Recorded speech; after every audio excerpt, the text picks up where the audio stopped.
Domingo pasado iniciamos con la carta de Apocalipsis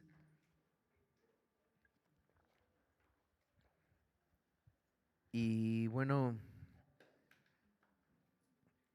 iniciamos con esta miniserie, por así llamarla, de miniserie expositiva de Apocalipsis. Vamos a estar estudiando las cartas de Cristo a las 7 iglesias del Apocalipsis, pero bueno, hemos dado ya una introducción en donde hablamos acerca de nuestro actual vivir.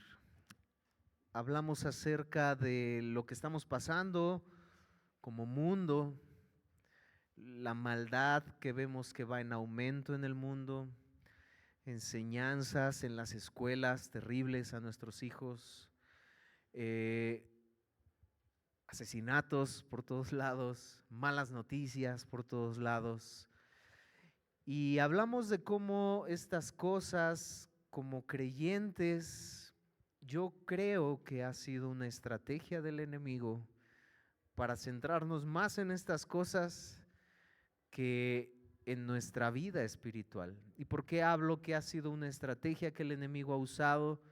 Bueno, porque justamente ha sucedido eso. Tenemos creyentes que están centrados justamente en lo que el mundo está pasando, el tiempo está cerca, sí, el tiempo está cerca. Hablamos de cómo estas señales antes del fin, Cristo cuando habla esto a Mateo, Marcos,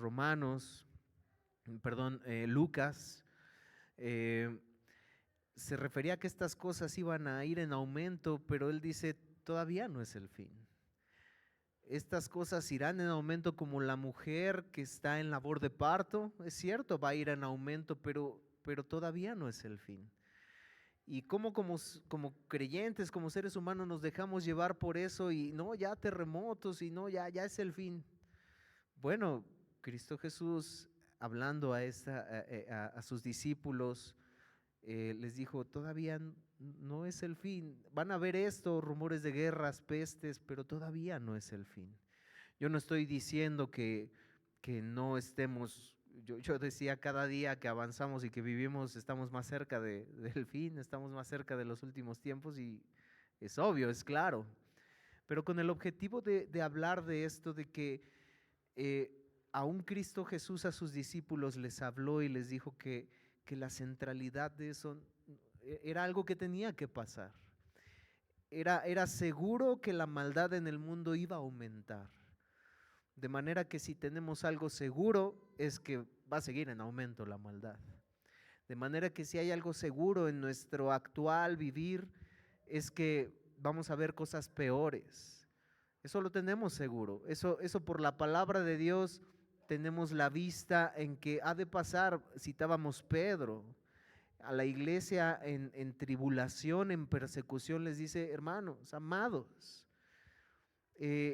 no, no se pongan temerosos, no haya en ustedes algún temor, alguna situación como si algo extraño les aconteciera, porque es necesario que vivamos esto. Es necesario que padezcamos por Cristo en todo esto. De manera que eso lo tenemos seguro por la palabra de Dios, mis hermanos, pero la centralidad no debe de estar en esas cosas, sino en nuestra vida espiritual, en cómo estamos como iglesia de Cristo, como iglesia local, porque lamentablemente estamos viviendo ciertos tiempos que ahí sí Cristo Jesús hablaba, o Pablo, perdón, hablaba, no vendrán estos tiempos hasta que venga la apostasía. Y estamos viendo apostasía en iglesias que decían ser de Cristo, en iglesias que decían ser cristianas, en iglesias denominaciones que habían profesado ser tan ortodoxas, tan apegadas a la palabra de Dios, ahora poniendo banderas LGBT dentro de sus iglesias, ahora casando parejas homosexuales. Vemos ya estos tiempos donde la maldad ha ido en aumento y donde la fe que profesaban algunos se ha convertido en apostasía. No sabemos cuándo ha de regresar nuestro Señor Jesucristo, pero tenemos claro y algo seguro que Él lo hará. Tenemos claro y seguro que Él regresará por su iglesia, pero hay una advertencia. Hablábamos también este pasaje de la carta de Pedro, que el juicio tiene que comenzar por la casa de Dios. Y bueno, es algo y es pertinente hablar de esto siempre a lo largo de todos los tiempos, pero como iglesia, mis hermanos, la exhortación de las cartas de Cristo Jesús a las iglesias es fuerte y con un objetivo claro de que la iglesia pudiera reaccionar, arrepentirse y mirar a su Salvador en medio de un tiempo turbulento que fueron escritas estas cartas. Y bueno, dimos ya la introducción el domingo pasado. Vamos a estar subiendo ya los mensajes una vez más a la página de Facebook, para que si no pudieron estar el domingo pasado puedan mirar el mensaje, mis hermanos. Y vamos a estar subiendo las predicaciones. Entonces, yo quiero hacer una aclaración aquí, no con el objetivo de, luego la escucho, no, mis hermanos, con el objetivo de aquellos que no conocen puedan escucharlo, pero con el objetivo de que nosotros como iglesia estemos aquí presentes, estemos escuchando la palabra de Dios, y por si acaso aquellos tenemos hermanos, nuestra hermana Vero, nuestra hermana Susi, nuestro hermano Miguel, que ciertamente tienen una razón del cual no los vemos aquí, bueno, que ellos puedan verlo, pero no para nosotros, para los que podemos hacerlo. Hago esa aclaración, mis hermanos, para que no nos desviemos en ese tema. Vamos a Apocalipsis capítulo 1, versículos del 1 al 3, vamos a darle lectura y oraremos a nuestro Dios, mis hermanos. Apocalipsis capítulo 1, versículos del 1 al 3, dice lo siguiente, sígalo con su vista. La revelación de Jesucristo que Dios le dio para manifestar a sus siervos las cosas que deben suceder pronto, y la declaró enviándola por medio de su ángel a su siervo Juan, que ha dado testimonio de la palabra de Dios y del testimonio de Jesucristo y de todas las cosas que ha visto. Bienaventurado el que lee y los que oyen las palabras de esta profecía y guardan las cosas en ella escritas, porque el tiempo está cerca. Incline su rostro. Amado Dios, gracias, Padre, porque hemos podido entonar estos cantos para darte a ti la honra, la gloria, la adoración. Gracias, Padre, por lo bueno que tú eres al permitirnos estar aquí reunidos. Es un privilegio, oh Dios, estar aquí juntos. Es un privilegio, oh Dios, formar parte de tu iglesia. Es un privilegio, oh Padre, formar parte de tu cuerpo.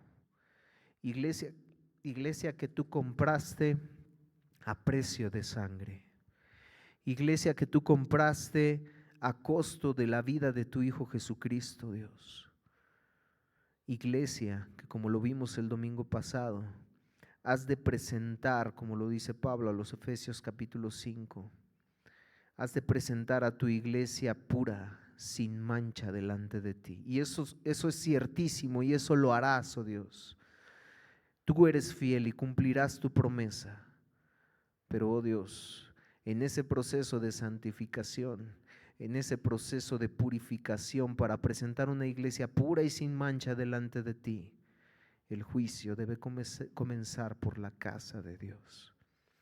Ayúdanos a mirar esta escritura, estas palabras que tú hablaste a las iglesias de manera sobria, y la necesidad de que todos y cada uno de nosotros como iglesia, de lo que estamos mirando que está pasando con la que se llamaba ser tu iglesia alrededor del mundo, Dios, que tú nos ayudes a ser verdaderamente tu iglesia, que ha de presentarse pura y sin mancha, y que sobriamente, fielmente podamos escuchar estas palabras y poder hacer lo que a cada uno corresponde, y que como iglesia local Monte Ararat podamos ser luz ante esa falsa enseñanza que se está dispersando en estos tiempos.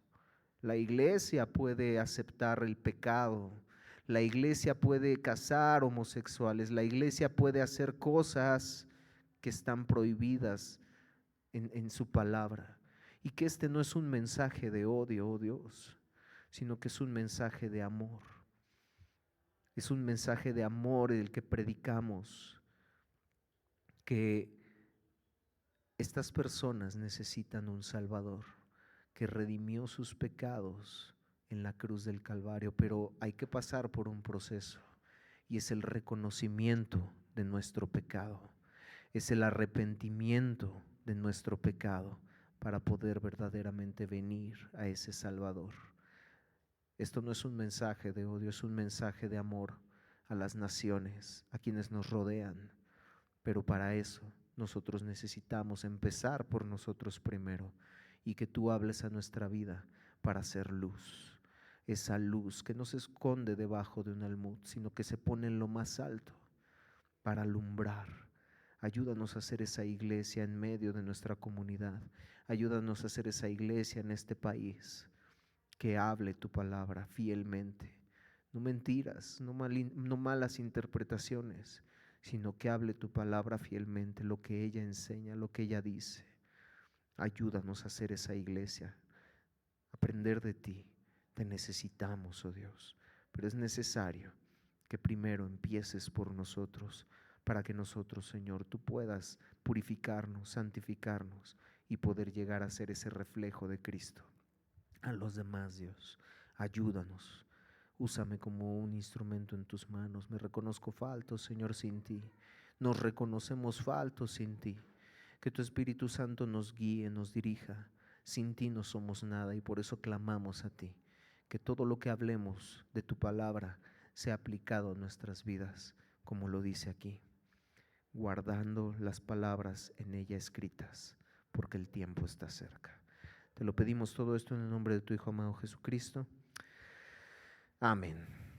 Bueno, entonces hablamos ya, como lo mencionamos, de que vivimos en un mundo caído y que sin duda la maldad seguirá en aumento, que esto es inevitable y nuestro actuar debe ser como el que Pedro describe en su carta: armados, no os sorprendáis del fuego de prueba. Primera de Pedro 4, 12 al 13. No os sorprendáis del fuego de prueba como si alguna cosa extraña os aconteciese, sino gozaos por cuanto sois participantes de los padecimientos de Cristo, para que también en la revelación de su gloria os gocéis con gran alegría.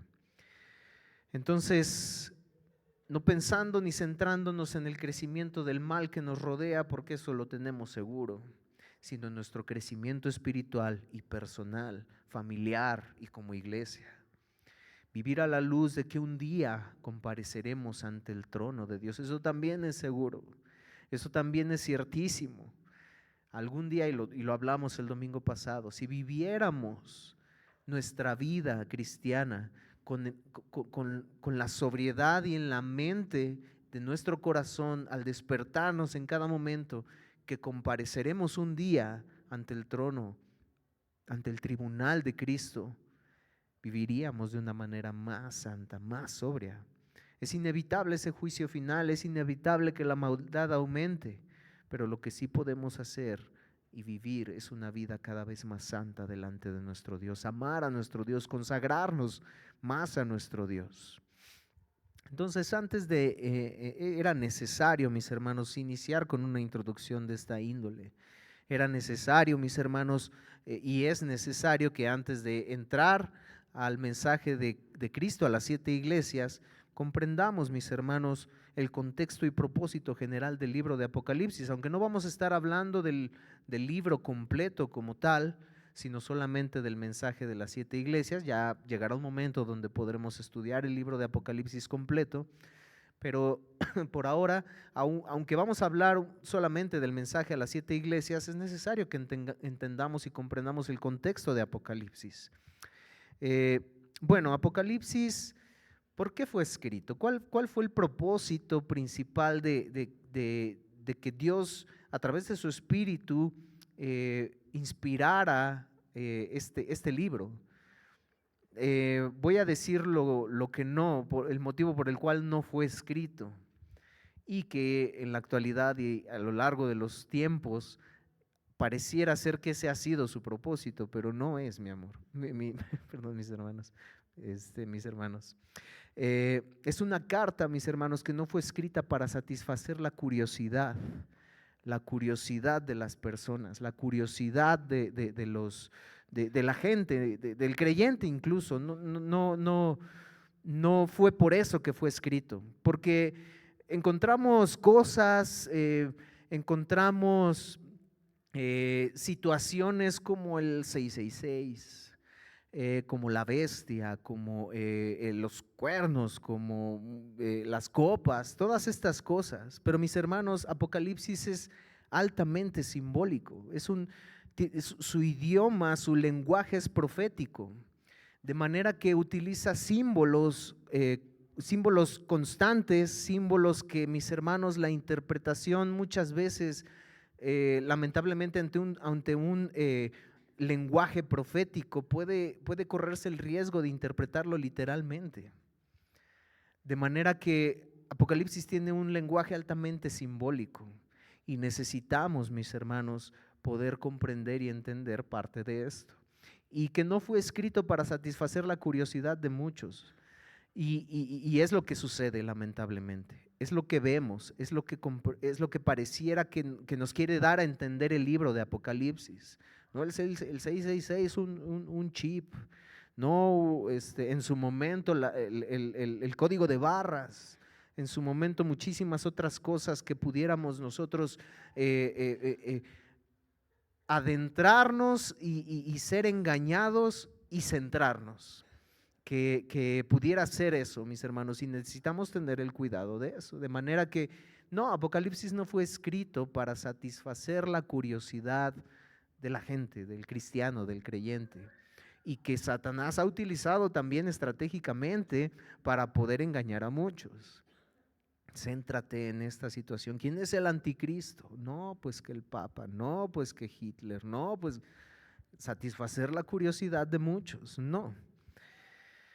De manera que es una carta que algunos la han visto como la carta más controversial y compleja, no por lo que lo sea en sí misma, sino porque ha funcionado más para eso, para satisfacer la curiosidad, que para lo que verdaderamente fue escrita.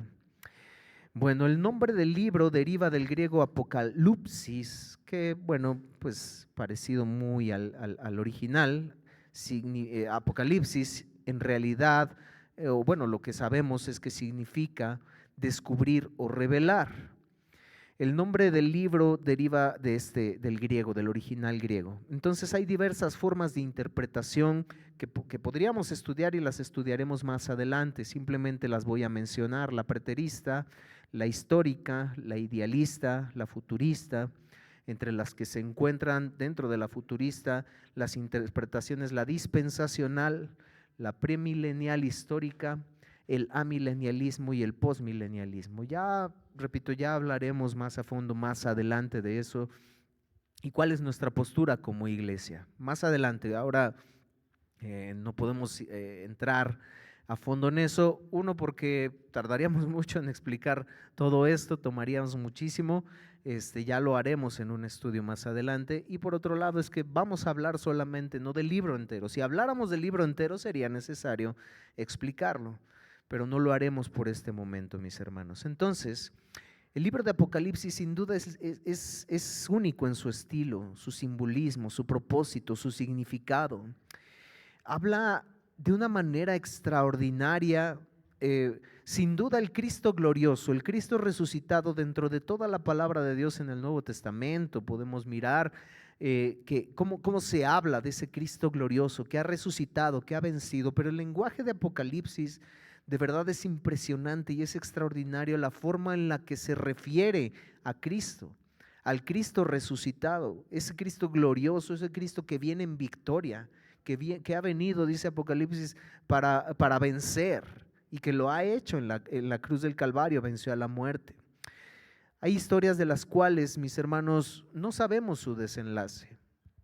Hay historias de las cuales, películas inclusive, que pudiéramos disfrutar juntos como familia, películas sanas, nos atrapa la trama y no sabemos cómo ha de terminar, no sabemos cómo ha de concluir esa historia.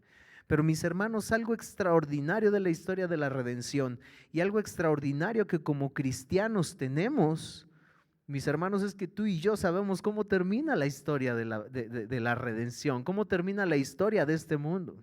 ¿Cómo termina? Con la victoria de Cristo Jesús, con la victoria de Cristo Jesús sobre el mal, sobre la muerte, sobre Satanás, con la victoria de Cristo Jesús que comparte con su iglesia.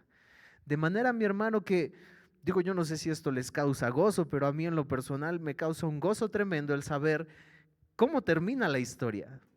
No es que andemos a expensas, híjole, ¿y Satanás ganará? No, hermanos, pues andamos en esta vida y andamos en este mundo. Nuestra predicación no es, mis hermanos, pues sí, estamos pasando todas estas cosas terribles en el mundo. ¿Y qué creen? Que va a ir a un aumento. Y hermanos, pues yo lo único que me resta decirles es que estemos fieles, porque pues si va en aumento no se desanime, pero pues es que pareciera que el mal va ganando. No, mis hermanos, no estamos en eso. Nuestra predicación y lo que decimos a través de este púlpito no es, no, el mal va ganando, aunque pareciera que va ganando.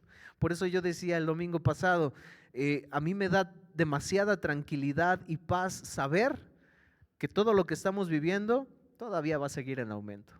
Hermano, usted está loco, ¿cómo que le da paz? Sí, me da paz saberlo porque Dios tiene todo en su control. Porque si Dios dijo que Él iba a suceder, Él tiene todo en su control. Y en Apocalipsis podemos ver justamente esto, que Él termina ganando, que Él termina venciendo. Y además, mis hermanos, voy a explicar en un momento algo más, que no es una guerra de poder. Lo que usted y yo estamos viviendo y estamos viendo la maldad que está aumentando no es una guerra de poder. Entonces, en un momento voy más a explicar a qué me refiero con esto. Entonces, mis hermanos, nosotros sabemos cómo termina la historia.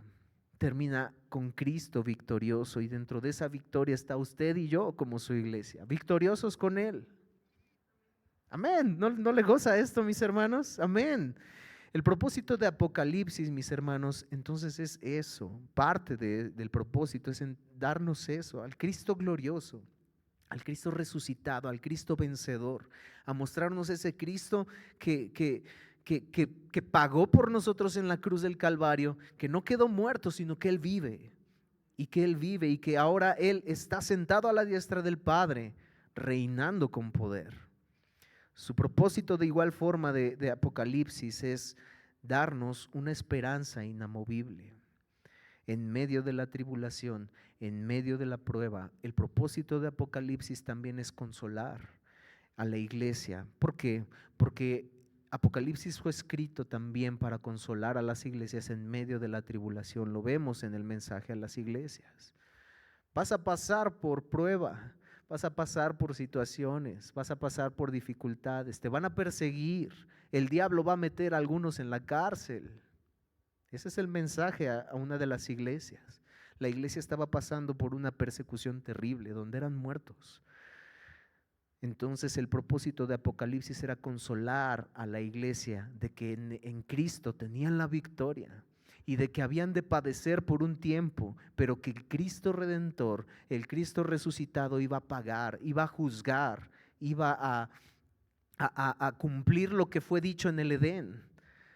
Bueno, lo dicho en el Edén fue cumplido en la cruz del Calvario, y Cristo Jesús venció a la muerte en la cruz del Calvario, pero que su segunda venida, Cristo Jesús iba a venir, a regresar para terminar con la maldad por completo. Esa maldad que mataba a los cristianos, esa maldad en donde el creyente tenía que estar fiel y perseverar.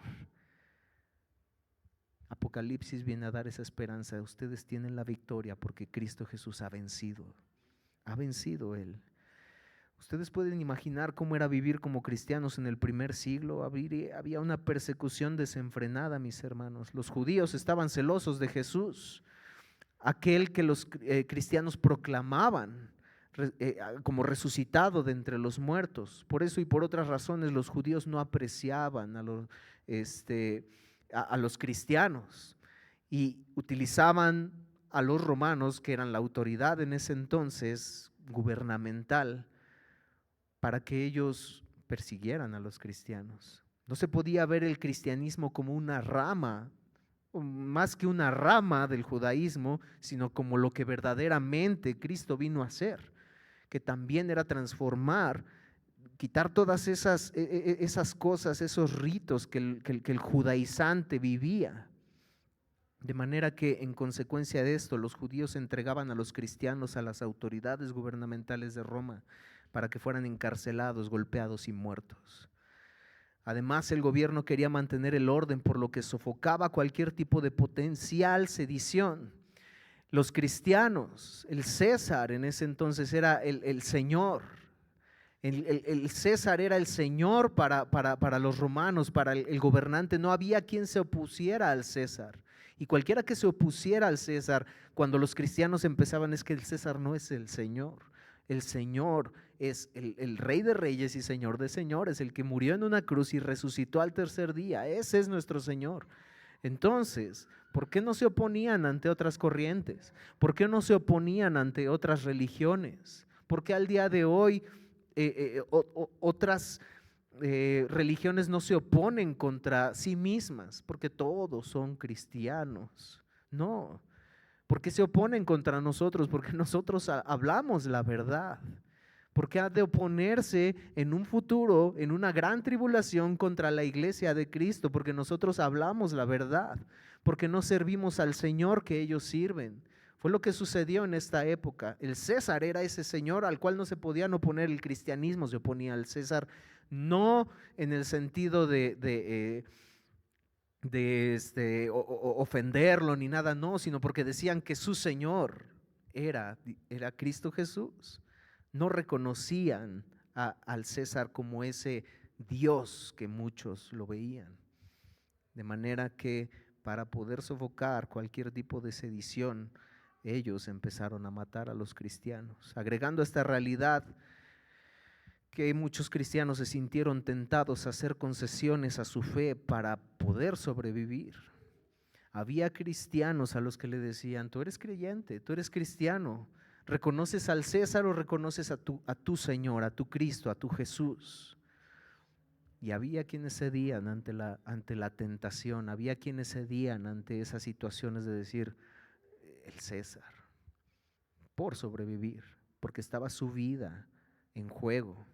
Cosa, mis hermanos, que también es segura y es ciertísima para la iglesia en un futuro. La palabra de Dios nos habla de una gran tribulación, nos habla de que seremos perseguidos.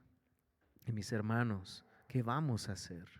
Por eso es pertinente hablar de esto, mis hermanos, y por eso oramos a Dios para que seamos una iglesia firme, una iglesia que sea luz, una iglesia que hable palabra de verdad con amor, con misericordia, pero explicando y mostrando el evangelio de Dios, del arrepentimiento de pecados y de que hay salvación en Cristo Jesús.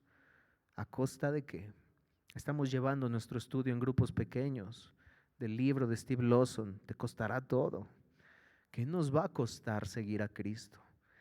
Estaremos ante una situación como lo estuvieron estos cristianos que buscaron permanecer fieles. Había quienes negaban a Cristo, pero había quienes permanecían fieles y no les importaba ser devorados por los leones, no les importaba ser colgados en una cruz como fue Pedro, no les importaban que los degollaran como fue Pablo. Bienaventurado, Cristo Jesús dijo, el que padece estas cosas por causa de mi nombre. Porque así, en el Sermón del Monte, Cristo Jesús les dice, porque así lo hicieron con los profetas. Pero bienaventurados son, porque de ellos es el reino de los cielos. Entonces, es cierto, mis hermanos, que tenemos una lucha, y es una lucha real contra el pecado y contra el mal, es cierto. No podemos negar que hay una lucha contra el pecado y contra el mal. Pero yo decía hace un momento, no es una lucha de poder. Y el enemigo ha usado una estrategia pensando que es una lucha de poder, liberando por aquí, liberando por allá, espíritu de borrachera, espíritu de adulterio, espíritu de quién sabe qué. Y es que no, tú pecas no porque tengas pecado en tu corazón, no te emborrachas porque seas un borracho. No, no engañas a tu esposo, no engañas a tu esposa porque tengas un pecado de adulterio, no, es un espíritu y vamos a liberarlo, porque lo que tenemos es una lucha de poder. No, mis hermanos, no, esto hace, quita la responsabilidad del ser humano de su pecado que tiene. Tienes un problema con el alcohol y es por tu pecado. Tienes un problema con el adulterio y es por tu pecado. Tienes un problema con la mentira y es por tu pecado. No, no son espíritus, no es una lucha de poder. ¿Por qué? Porque de ninguna manera el enemigo es poderoso, sí, pero no es más poderoso que Dios.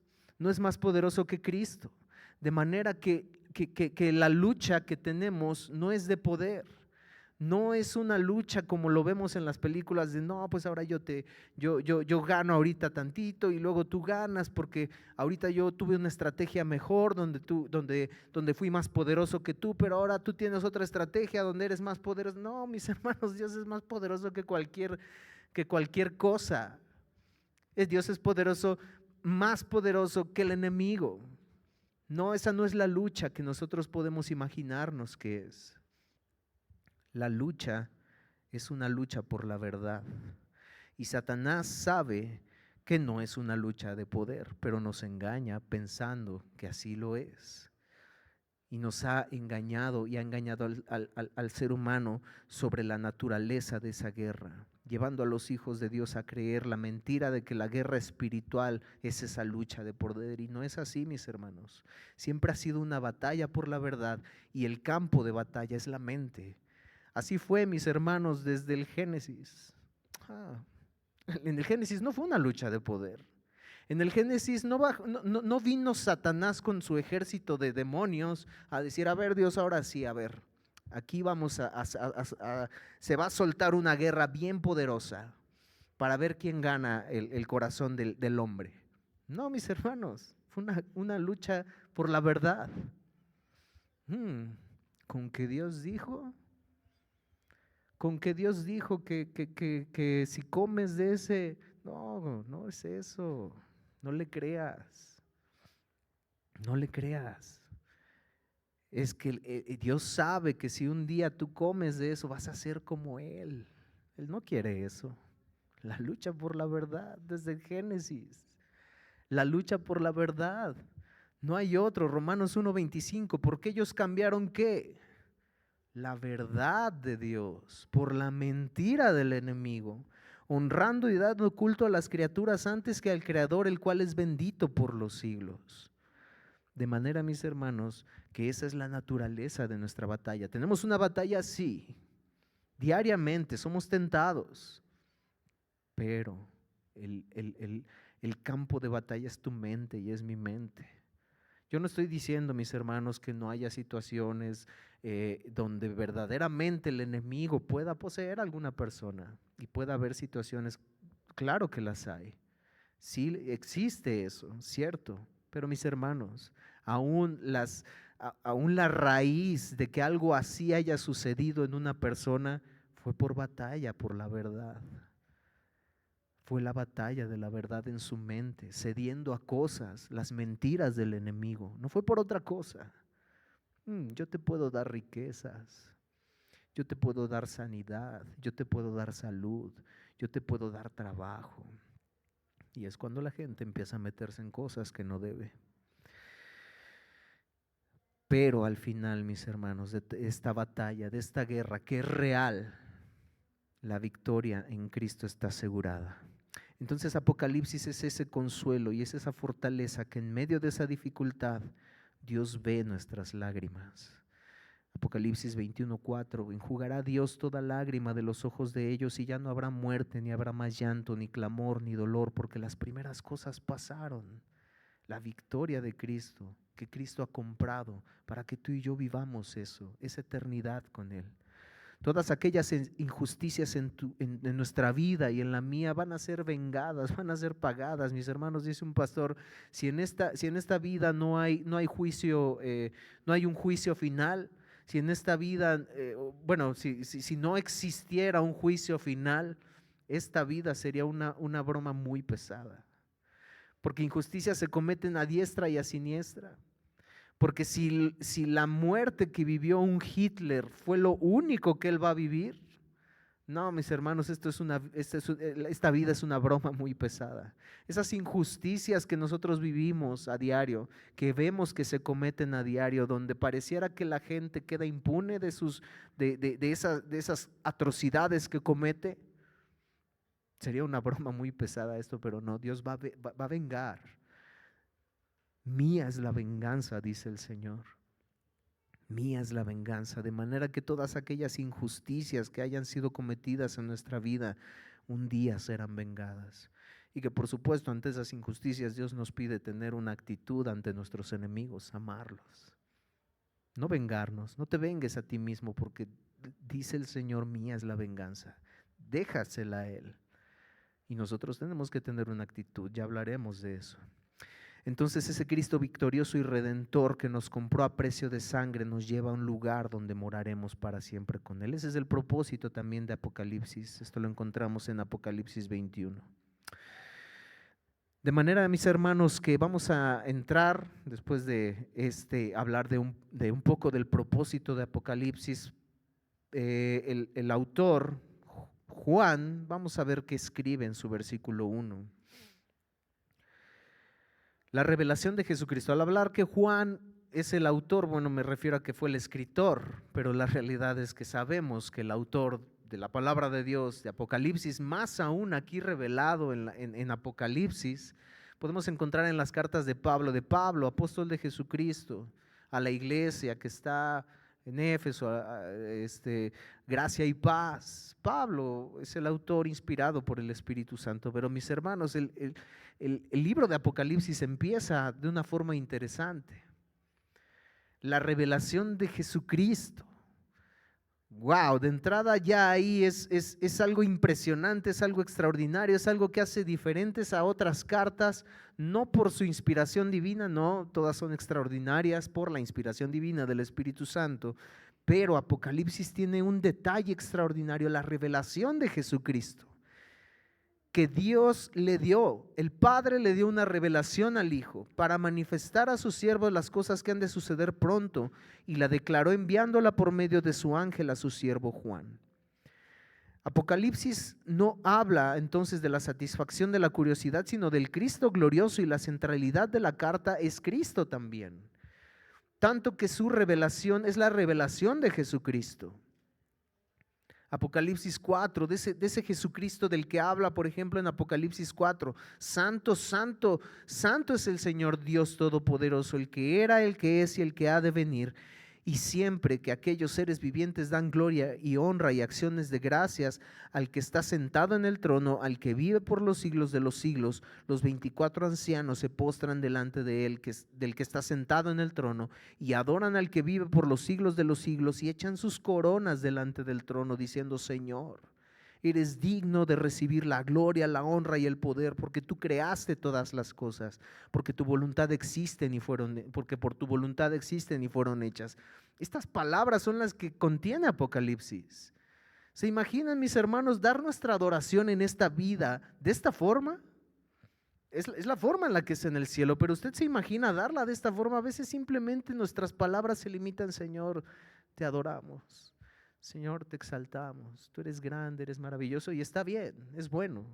Pero mis hermanos, ustedes se imaginan, pueden ser transportados a este hecho, mis hermanos, en el que Cristo será adorado por la eternidad de esta manera, donde nosotros podremos estar: Señor, tú eres digno de recibir toda la gloria,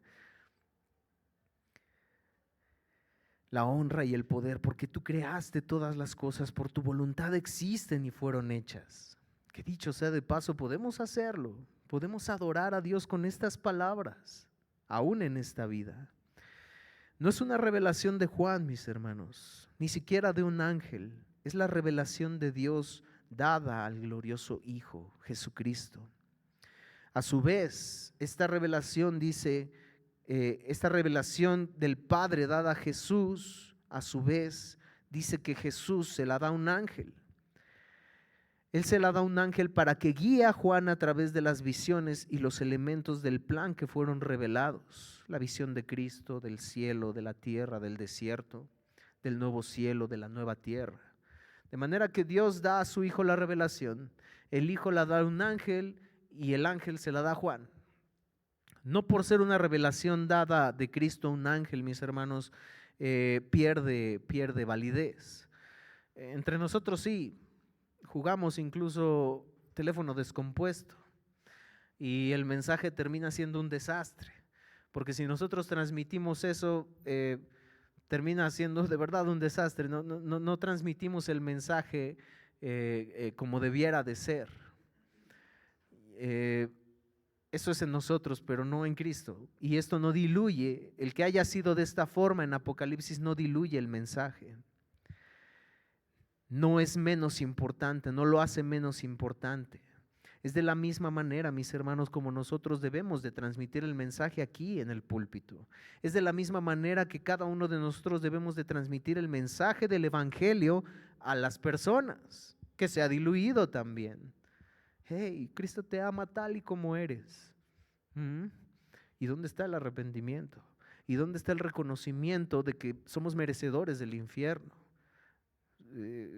Pues, ¿qué tan especial soy que Cristo me ama y murió por mí? ¿Quieres recibirlo? Pues sí, pues si soy especial por eso, pues bueno, sí lo recibo. Y no hay arrepentimiento, y no hay la búsqueda del perdón de mis pecados, de sentirme convicto de pecado, que merezco el infierno y que alguien vino para tomar mi lugar y poder ser perdonado de mis pecados. Se ha diluido. Por esa razón, mis hermanos, de la misma forma en que el mensaje es transmitido, nosotros debemos de transmitirlo aquí en el púlpito. No hablar lo que nosotros queremos, porque solo somos administradores, somos heraldos, somos embajadores. Somos administradores. No se requiere del administrador que sea original, sino que sea fiel administrando los bienes del Señor, administrando los bienes que se le han sido encomendados, administrando los bienes que le han sido dados. Eso hace el administrador, solo administra esos bienes, no los maneja ni los manipula a su conveniencia o como a él le parece. Somos heraldos de la palabra de Dios. En la antigüedad el heraldo tenía la responsabilidad de transmitir el mensaje del rey tal y como el rey lo había dicho. Esa era la responsabilidad del heraldo. No era, ¿qué me dijo? Que cada uno sirva en lo que ustedes, Dios les ha dado. Pues que cada uno sirva donde le plazca, donde le acomode, donde haya espacio. Es un mensaje mal transmitido. No, el heraldo tenía el objetivo de transmitir el mensaje del rey que le había sido dado.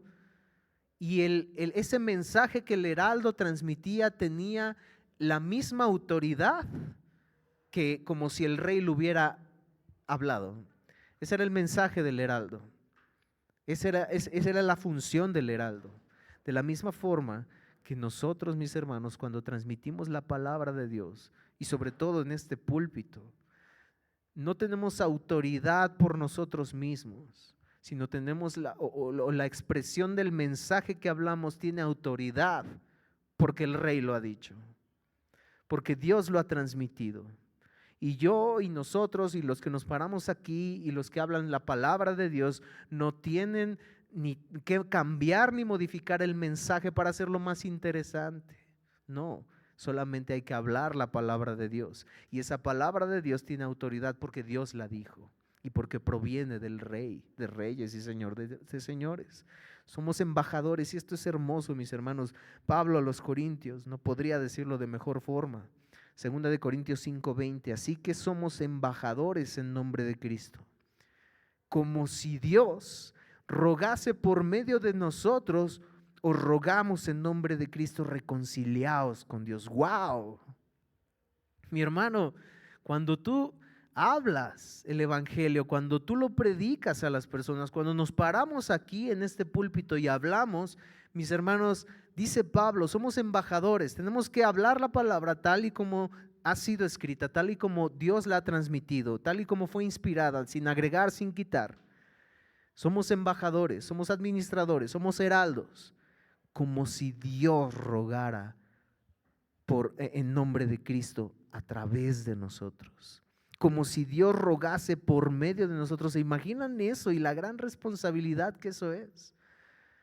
Como si Dios estuviera rogando a través de nosotros, nosotros como un medio reconciliados con Cristo. Él ha venido a perdonar tus pecados, pero tienes que arrepentirte. Dios rogando a través de nosotros la responsabilidad que tenemos de hablar su palabra. Entonces no, mis hermanos, de ninguna manera el que la revelación de Jesucristo, Dios se la haya dado al Hijo, el Hijo al ángel y el ángel a Juan, no se diluyó de ninguna manera. Juan entonces dio testimonio de la palabra de Dios y del testimonio de Jesucristo y de las cosas que vio. Este mensaje tenía un objetivo.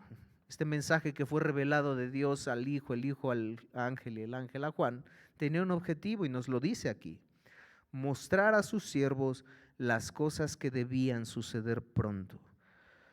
Siervos, dulos, la palabra que ya hemos estudiado con anterioridad. Siervos, esclavos de Jesucristo, esclavos de Dios, esclavos por amor.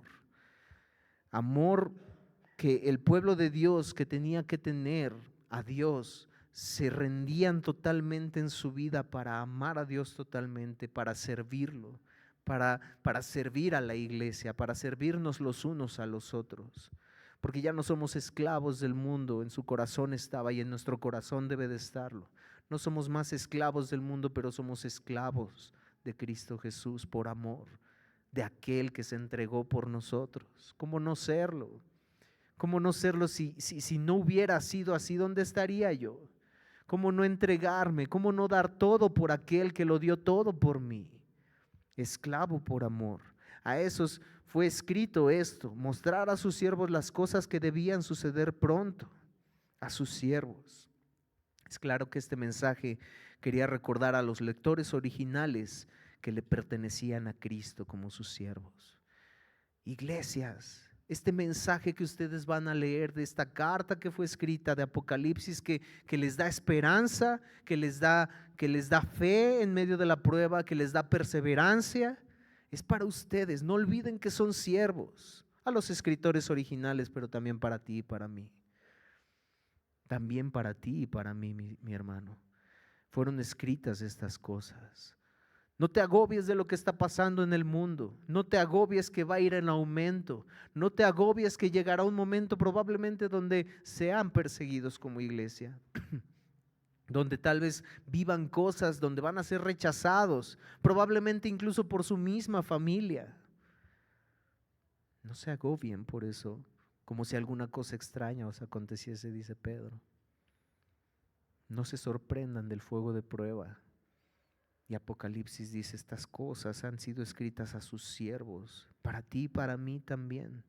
La palabra pronto sin duda denota algo que sucedería y que los destinatarios experimentarían, pero también la palabra pronto en el original tiene una acepción de que por el contenido de Apocalipsis muestra lo que sucedería a lo largo de los siglos. Hay cosas que en Apocalipsis habla que no han pasado, y que si regresáramos con alguno de los que leyeron estas cartas, dirían: pronto, pues ya pasaron 2000 años y cachito y no ha pasado nada. Pronto, mis hermanos, un día para Dios es como 1000 años, y 1000 años como un día. No es nuestro tiempo, es el tiempo de Dios. Entonces pronto también, en el poder ver esta palabra aquí en pronto, se puede describir como eso, lo que ellos iban a vivir, pero de igual forma lo que iba a suceder a lo largo de la historia. Entonces, posteriormente que este mensaje fue transmitido y escrito fielmente por Juan, este mensaje ahora es para el lector. De Dios a Jesucristo, de Jesucristo al ángel, del ángel a Juan, y ahora nos da también ahora ese mensaje para quien también era, que ha dado testimonio de la palabra de Dios y del testimonio de Jesucristo y de todas las cosas que ha visto. Bienaventurado el que lee y los que oyen las palabras de esta profecía. Bienaventurado, dichoso, feliz, afortunado, satisfecho. Wow, bienaventurado aquel que oye las palabras de esta profecía. Gloria a Dios. Bienaventurado. Apocalipsis 2:10, lo vamos a ver. No temas en nada lo que vas a padecer. He aquí el diablo echará a algunos de vosotros en la cárcel para que seáis probados y tendréis tribulación por 10 días. Bienaventurado el que oye, escucha estas palabras. Pareciera no muy alentador. Pareciera no alentador escuchar estas palabras. Pareciera, ¿de qué manera voy a ser dichoso? ¿De qué manera voy a ser feliz al escuchar esto? Oh, mi hermano, sé fiel hasta la muerte y yo te daré la corona de vida. Amén. Amén, mi hermano. Gloria a Dios, sé fiel hasta la muerte. Porque esto contiene Apocalipsis. Y esta escritura fue dada a ellos y les dijo: bienaventurado el que escucha esto, el que lee, los que oyen y guardan las cosas en ella escritas. Bienaventurados. Esto viene en Apocalipsis y muchas otras cosas más que no parecieran ser alentadoras, pero es que lo alentador es ser fiel hasta la muerte, porque yo te daré la corona de vida. Porque yo seré el vengador de esas cosas que tú has de padecer. Porque yo he ganado, yo he ganado y tengo la victoria sobre la muerte, sobre Satanás, sobre el Hades. Yo tengo esa victoria y te he de hacer victorioso junto conmigo. Y te daré esa corona de vida, esa corona incorruptible, esa corona que no se, esa salvación que no se marchita. Esa es la promesa de Dios y por eso nosotros podemos gozarnos y por eso nosotros podemos ser bienaventurados en medio de esas situaciones difíciles. ¿Y por qué Dios no nos las evita mejor? Bueno, mis hermanos, tendríamos que regresar al Edén, al pecado. Tendríamos que regresar a esas cosas donde, mis hermanos, es que el pasar pruebas y el podernos gozar en medio de ellas. No os sorprendáis del fuego de prueba que os ha sobrevenido como si alguna cosa extraña os aconteciese, sino gozaos porque sois participantes de los padecimientos de Cristo. Es que el rey al que seguimos no es un rey que no haya vivido lo que nos está pidiendo vivir. Es que Cristo mismo padeció.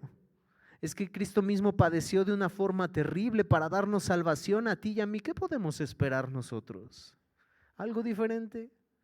Mataron al Salvador, lo golpearon, lo laceraron, lo escupieron, le pusieron una corona de espinas, lo clavaron.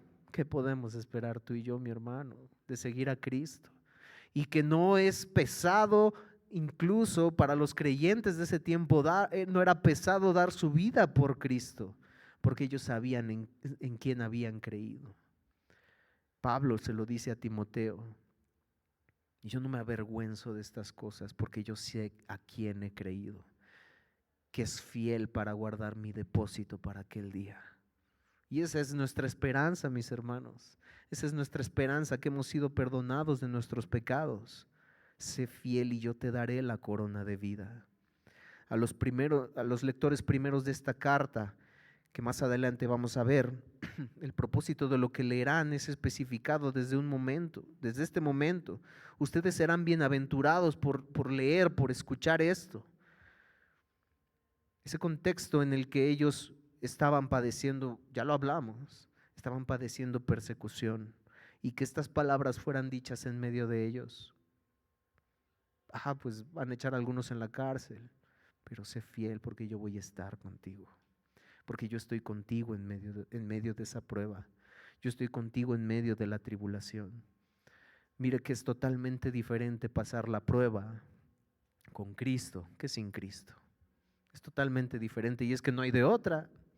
Mis hermanos, aquellos que dicen: es que no, yo no me acerco a Cristo porque con Cristo es más prueba, más lucha. Mi hermano, en el mundo es peor.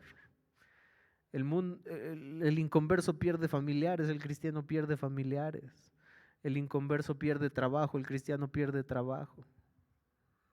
No hay diferencia, el punto no es ese.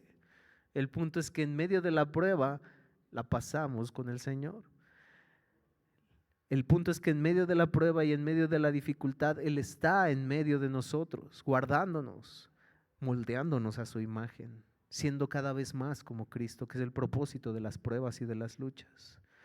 Esta es la primera de 7 bienaventuranzas. Bienaventurados, 14:13, bienaventurados de aquí en adelante los muertos que mueren en el Señor. Sí, dice el Espíritu, descansarán de sus trabajos porque sus obras con ellos siguen.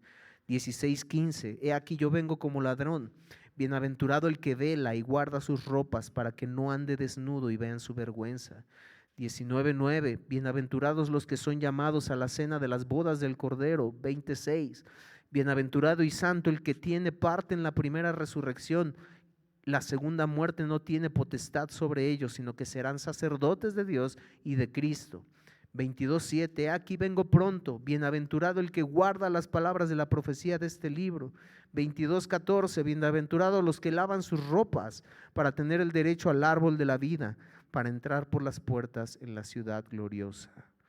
En la ciudad, gloriosas promesas, mis hermanos. Bienaventurado. Y hay algo aquí interesante que en esta parte de Apocalipsis del 1 al 3 que estamos estudiando. Bienaventurado, ¿quién? No es cualquiera. Bienaventurado da una señal de quién ha de ser el bienaventurado.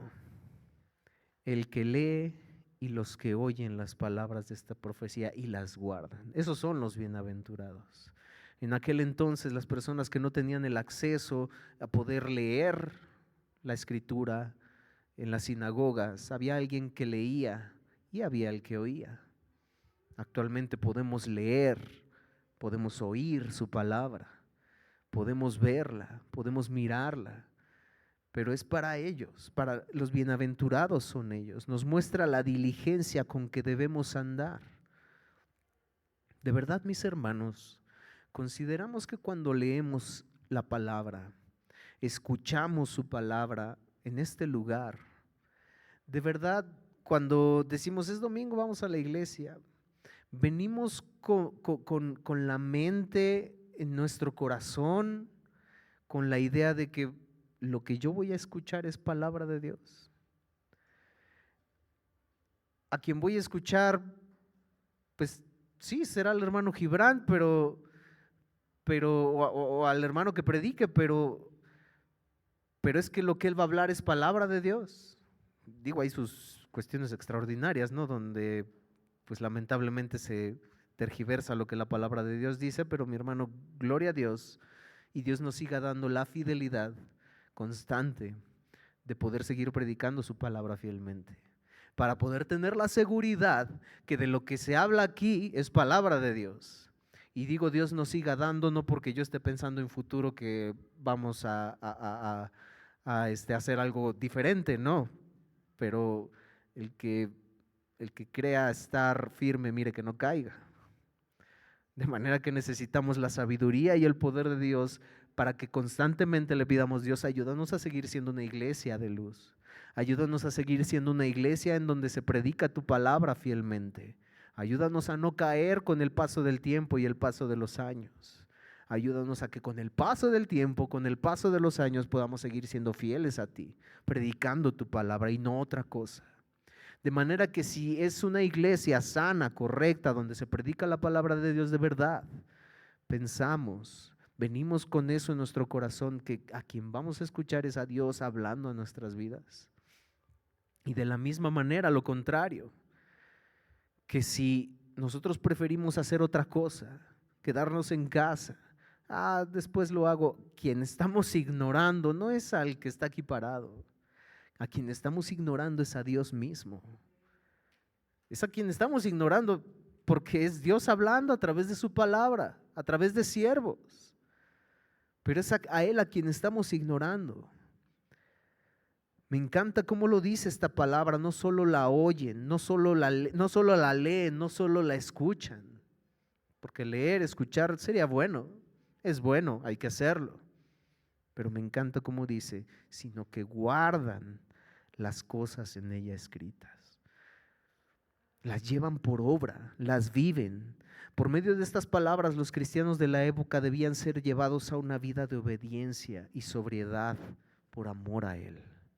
Y hablábamos el domingo pasado también lo terrible que el pueblo de Israel, como Cristo Jesús a través de como Dios a través de Jeremías le dice al pueblo: ustedes han cavado cisternas rotas que no retienen el agua. Ustedes me han dejado a mí, fuente de vida. Ustedes me han dejado, ustedes se han apartado. Regresen, vuelvan, la fuente de vida soy yo. ¿Y cuál fue la respuesta del pueblo? No andaremos, no escucharemos, no viviremos, no guardaremos. Esa fue la respuesta del pueblo. Mis hermanos, el mensaje a las 7 iglesias, de las 7 iglesias, no quedó ni una. Ni Éfeso, donde uno de los pastores en Éfeso fue Timoteo, uno de los pastores en Éfeso fue Juan, el apóstol Juan, el mismísimo apóstol Juan. Y de este mensaje a las 7 iglesias, de esas 7 iglesias, no quedó ni una.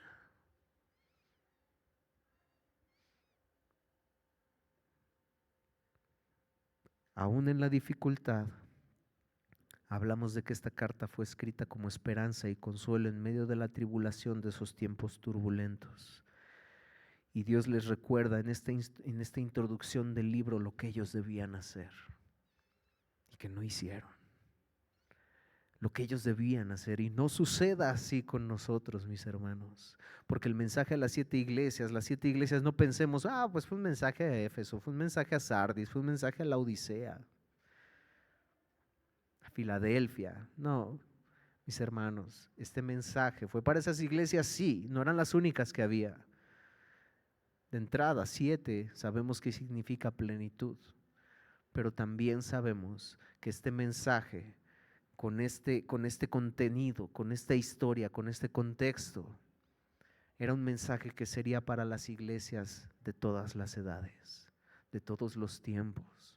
Así que es un mensaje para ti y para mí también. Facundo Belis dice: si lo que Cristo hizo en la cruz no nos motiva a ser cristianos comprometidos, nada más lo hará.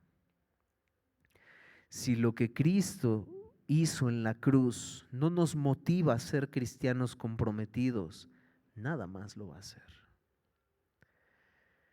Si ese acto extraordinario de amor que Cristo Jesús hizo en la cruz, que fue tomar el lugar que tú y yo merecíamos, tú y yo éramos convictos de pecado, tú y yo teníamos una condena escrita. Ir al infierno por nuestros pecados, ir al infierno porque nuestra naturaleza pecaminosa, habíamos pecado deliberadamente delante de Dios.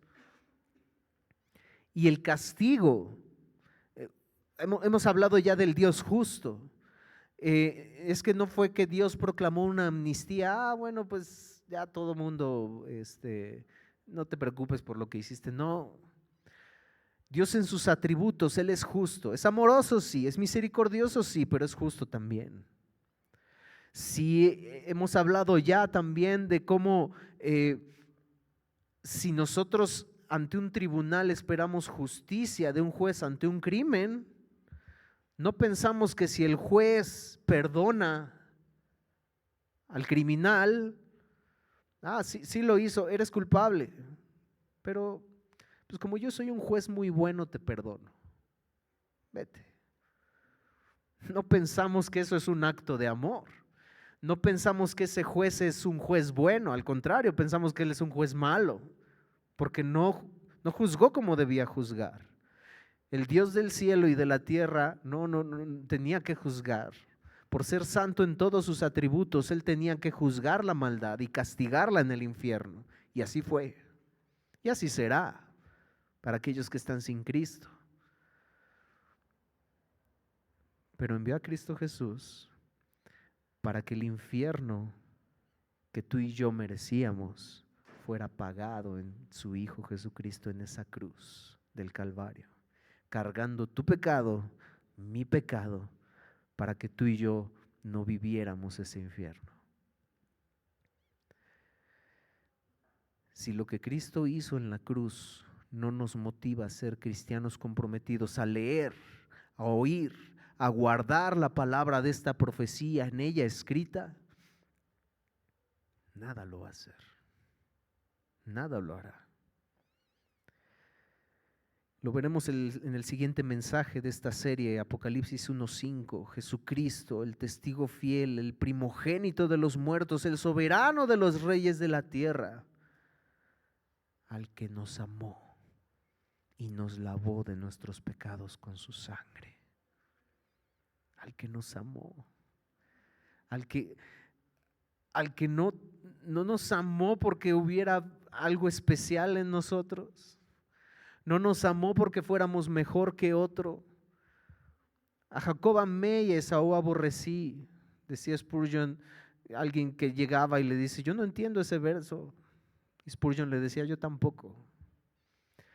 ¿Cómo que a Esaú aborreció? ¿Por qué? Ah, no, yo sí entiendo por qué Dios aborreció a Esaú. Por pecador, porque no lo merecía. Lo que yo no entiendo es por qué amó a Jacob.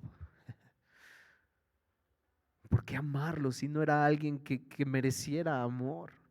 ¿Por qué amarnos si no éramos nadie que mereciéramos su amor? Pero Él nos amó, y dice este verso, al que nos amó, a grado de que nos lavó de nuestros pecados a un costo, valga la redundancia, costosísimo, con su sangre.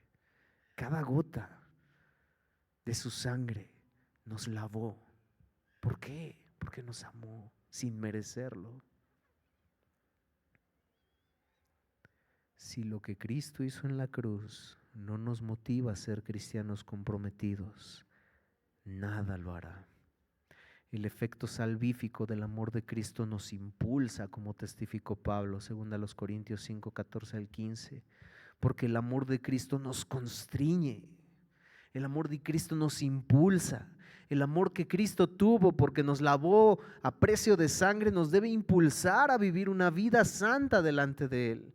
Porque el amor de Cristo nos constriñe pensando esto, que si uno murió por todos, luego todos murieron y por todos murió, para que los que viven ya no vivan para sí, sino para aquel que murió y resucitó por ellos. Es lo que tú y yo debemos hacer, mi hermano, vivir para Él.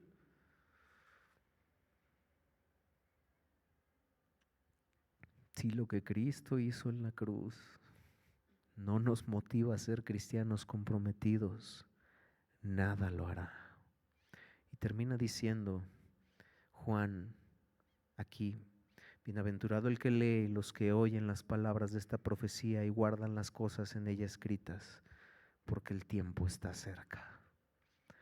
La palabra tiempo aquí, tenemos dos palabras, kairos, cronos, el tiempo calendario, donde viene la palabra cronómetro, las horas avanzan, ahorita son tal hora, al rato tal hora, ese es cronos. Kairos es la palabra que se utiliza aquí. Tiempo oportuno, momento decisivo. Para los lectores de Apocalipsis, el tiempo para tomar una decisión era ese momento, porque el tiempo estaba cerca. Y el mismo mensaje sigue siendo para ti y para mí hoy. El tiempo está cerca. ¿Cómo usamos nuestro tiempo, kairos? ¿Cómo usamos nuestro tiempo de oportunidad? ¿Cómo usamos nuestro tiempo del momento oportuno? ¿Cómo usamos nuestro tiempo del momento decisivo, que es hoy, que es ahora, no es mañana? No sabemos si tú y yo mañana vamos a estar. No sabemos si ahora saliendo viviremos. No sabemos si ahora nos pasa algo en nuestra salud, no sabemos. Kairos, el tiempo está cerca. El tiempo está cerca porque tú y yo no sabemos cuándo es, pero Él sí lo sabe. Y no es mañana, es hoy. Es hoy el momento es el momento decisivo. Es el tiempo de tomar una decisión. La decisión, el tiempo Kairos, lo que está diciendo, está al alcance de tu mano. Y si bien sabemos que nadie viene a Cristo si el Padre no le trae, pero en tu corazón Dios ya está haciendo algo, el Espíritu Santo está haciendo algo en ti. Ven pronto a Cristo. Ven pronto a Cristo, porque el que viene a Él no le echa fuera, dice su palabra. De manera, mis hermanos, que preguntémonos esto: ¿cómo hemos vivido? ¿Cómo estamos viviendo ese tiempo, Kairos? Porque el tiempo está cerca, como lo que es, como un tiempo de oportunidad para cambiar. O, bueno, pues ya avanzará el tiempo, ya más adelante. Ahorita como que estoy centrado en otras cosas. Ahorita como que, bueno, pues ya cuando mis hijos estén grandes, ya cuando, ahorita no entienden, ahorita ellos están chiquitos.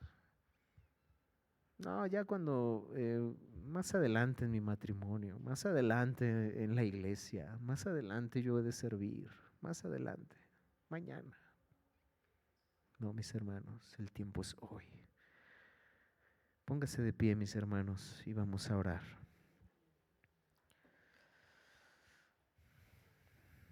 Oh Dios, soberano del cielo y de la tierra, a ti la honra, a ti la gloria, a ti el honor, el reconocimiento, que eres digno de recibirla. Toda la honra, la adoración, a ti te la damos, Padre. Gracias, Dios, por tu sacrificio en la cruz, al que nos amó y nos lavó de nuestros pecados con su sangre. Gracias, Dios. Ayúdanos a vivir a la luz de eso. Ayúdanos a seguir tu palabra a través de este mensaje a estas iglesias que hemos de estudiar. Oh Dios, líbranos de terminar como ellas. Éfeso, a quien le fue dicho una de las palabras más extraordinarias, más poderosas: pero Dios, que es rico en misericordia, con su gran amor con que nos amó, cuando estaban muertos en sus delitos y pecados, Cristo les dio vida. Por gracia sois salvos. Éfeso, esa iglesia a la que se le predicó, a la que se le habló, tú has sido predestinado para la alabanza de la gloria del nombre de Dios, terminó desapareciendo. Al que quiera estar firme, mire que no caiga. Dios, ayúdanos a ser una iglesia que sea luz para las naciones, que sea luz para nuestro alrededor, que sea luz en medio de un tiempo turbulento, y que podamos mirar que el propósito de esta carta era esperanza, era permanecer fiel, era fortaleza en medio de la tribulación, porque el Rey de Reyes y Señor de Señores había vencido y ha de vencer por completo a la maldad, a Satanás, y eso lo tenemos seguro. Sabemos el desenlace de la historia. Ayúdanos a vivir a la luz de eso, Padre. Ayúdanos a vivir a la luz, amado Dios, de que en ti tenemos la victoria. Pase lo que pase, bienaventurados somos si padecemos por Cristo. Gracias, Dios, porque eres bueno. Gracias, Dios, porque eres grande, y ayúdanos a venir a ti en arrepentimiento y fe. Y aquel que no te conoce, que pueda reconocer sus pecados, arrepentirse y mirar la hermosura del Evangelio, de lo que Cristo hizo para honra y gloria de Dios Padre. Ayúdanos a predicar tu palabra. Te lo pedimos y te lo rogamos todo esto en el nombre de tu Hijo amado Jesucristo. Amén.